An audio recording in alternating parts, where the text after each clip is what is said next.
आज मी तुम्हाला uric acid वरती अतिशय सुंदर असा एक इलाज सांगणार आहे, आयुर्वेदिक नुस्खा सांगणार आहे. ज्या लोकांचं युरिक ऍसिड खूप जास्त वाढलेलं आहे आणि युरिक ऍसिडमुळे खूप जास्त त्रास होत आहे, अशा लोकांसाठी अतिशय सुंदर असा आयुर्वेदिक नुस्खा आज मी तुम्हाला सांगणार आहे. तो तुम्ही सेवन करा.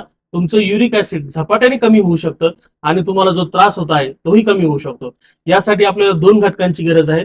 सर्वात पहिला घटक आहे सोंठ पावडर आणि दुसरा घटक आहे त्रिफळा पावडर. या दोन्ही गोष्टी तुम्हाला आयुर्वेदिक स्टोर्स मध्ये उपलब्ध होतील. यासाठी रोज सकाळी अर्धा चमचा सोंठ पावडर आणि अर्धा चमचा त्रिफळा पावडर या दोन्ही गोष्टी एक ग्लास पाण्यामध्ये मिक्स करून जर तुम्ही उपाशी पोटी सेवन केलं, रोज सेवन केलं, तर तुमचा युरिक ऍसिडचा त्रास हा झपाट्याने कमी होईल. युरिक ऍसिड लेवल ही नॉर्मल होईल आणि तुमचा आजार देखील बरा होऊ शकतो. रोजचे पेनकिलर, रोजचे गोळ्या औषधं, रोजचे ॲलोपॅथीचे मेडिसिन्स खाण्यापेक्षा एकदा आयुर्वेदावर विश्वास ठेवा. जर या नुसक्याने तुमचं युरिक ऍसिड नॉर्मल झालं तर तुमचं सर्व आयुष्य हे आनंदमय होऊ शकतं. धन्यवाद.